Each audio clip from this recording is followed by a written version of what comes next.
네, 기본소득당 대표 용혜인입니다. 먼저 2025년 4월 4일 11시 헌법재판소 윤석열 파면 탄핵 심판에 대한 선고 일정 확정 소식이 들려왔습니다. 많이 늦어지긴 했지만 참 다행입니다. 헌법재판소가 국민의 눈높이에 맞는 상식적이고 합리적인 판단을 내려줄 것을 기대합니다.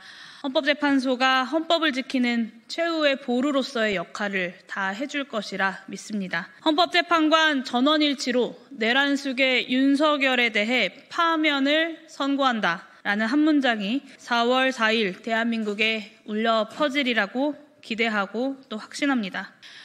오늘 제가 발의하려는 대통령 권한대행법 제정안은 이제 얼마 남지 않은 권한대행 체제 동안 내란 세력의 권한 남용을 막기 위해서 반드시 필요한 법안입니다. 그러면 기자회견 시작하도록 하겠습니다. 저는 오늘 대통령의 권한대행에 관한 법률 제정안, 이른바 한덕수 최상목 방지법을 발의하고자 이 자리에 섰습니다.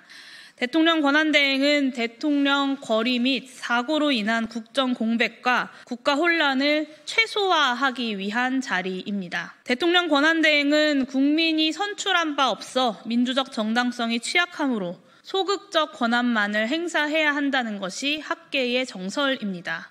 그러나 윤석열 대통령의 권한대행인 한덕수와 최상목은 약 3개월간 총 16번의 제2요구권을 행사했습니다.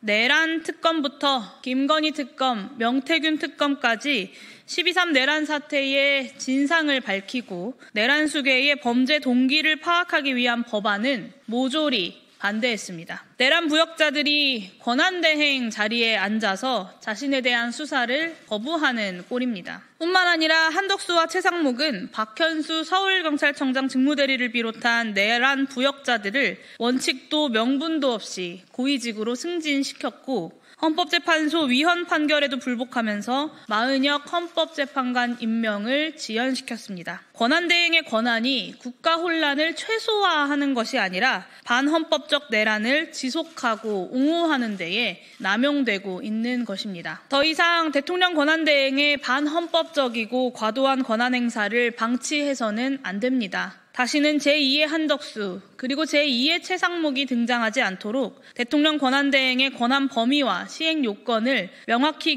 규정하는 입법이 필요합니다. 제가 오늘 발의하는 대통령 권한대행에 관한 법률안은 이미 20대 국회에서도 그 필요성이 언급된 바 있습니다. 박근혜 탄핵 이후 민병두 의원이 이 법안을 대표 발의를 했었고 국회 법제실도 입법의 필요성과 타당성을 인정했습니다. 이에 저는 국회의 앞선 논의들을 참고하고 12.3 내란 사태 이후에 불거진 여러 현실적 우려들을 반영해서 야 4당의 선배 동료 의원 10분과 함께 대통령 권한대행에 관한 법률안을 오늘 발의합니다. 법안의 주요 내용에 대해서 설명드리도록 하겠습니다. 첫 번째, 대통령 권한대행의 권한 범위를 국정의 현상 유지로 제한했습니다. 본 제정안은 대통령 권한대행자의 과도한 권한 행사를 막기 위해 국민투표권, 사면 감형 복권에 대한 권한, 헌법 개정안 발의권 행사를 금지했습니다. 또한 대통령 거리 및 사고라는 예외적인 상황에서 민주적 정당성을 갖춘 의회의 권한이 우선적으로 존중되도록 대통령 권한대행자의 제2요구권 행사를 금지하고 계엄선포권 행사 시에 국회의 사전 동의를 얻도록 했습니다. 이 외에도 대통령 권한대행자가 급격한 정책 변경, 인사 이동 등의 현상 변경적 권한 행사를 예정하면 국회가 권한 행사의 중지를 요구하고 권한대행자는 이를 즉각 수용하도록 했습니다. 이미 프랑스와 러시아 같은 상당수의 국가들에서는 권한대행이 국민투표와 헌법 개정 등의 현상 변경적 권한을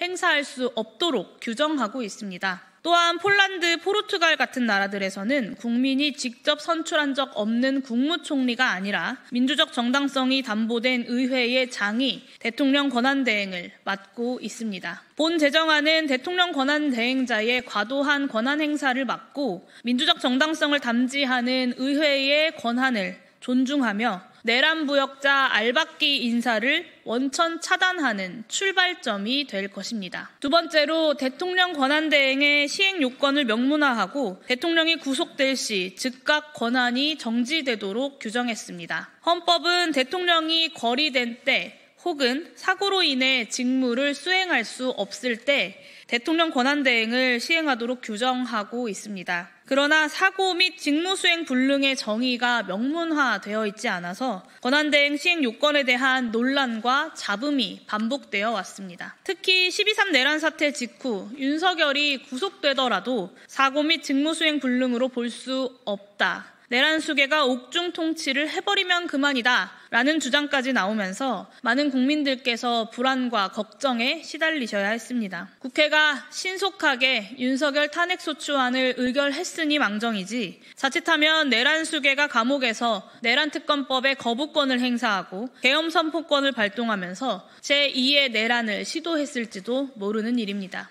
본 제정안은 대통령 권한대행의 시행 요건인 사고 및 직무수행 불능을 규정하고 시행 기간도 명시하여 해석상 논란의 여지를 없앴습니다. 또한 대통령이 형법상 내란죄와 외환죄로 구속되는 경우를 사고로 인해 직무를 수행할 수 없는 경우로 명시하고 석방되거나 판결이 확정되기 전까지는 대통령으로서의 권한을 행사할 수 없도록 했습니다. 내란과 외환을 저지르고 구속된 범죄자가 대한민국의 통치권을 행사해서는 안 된다라는 상식을 흔들림 없이 지켜내고자 한 것입니다. 그 어떤 민주적 정당성도 없는 권한대행이 언제든지 내란 진상규명에 필요한 법안을 거부할 수 있고 내란 동조 세력을 정부 요직에 앉힐 수 있고 반헌법적 계엄을 다시 선포할 수 있는 현실이야말로 국민들께 가장 큰 두려움이자 불안일 것입니다. 이제는 국회가 국민에 의해서 선출된 바 없는 자들이 권력을 잡고 또 다른 내란을 회책하고 있는 작금의 현실을 바꿔내야 합니다. 권한대행의 권한남용을 방지하는 법안을 즉각 추진해서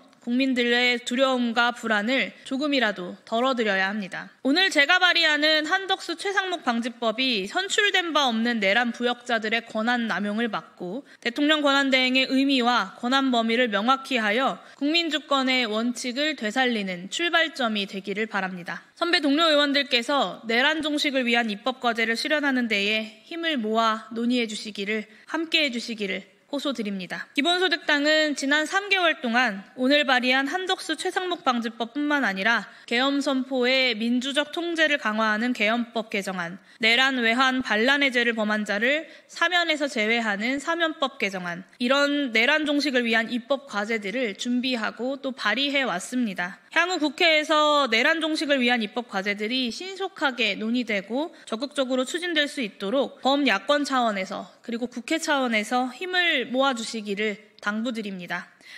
고통스러운 기다림 끝에 반드시 민주주의의 새봄이 찾아오리라 믿습니다. 저와 기본소득당은 윤석열 파면뿐만 아니라 12.3 내란이 완전히 종식되는 그날까지 국민들 곁에서 함께 걷겠습니다. 이것으로 기자회견 마치도록 하겠습니다. 감사합니다.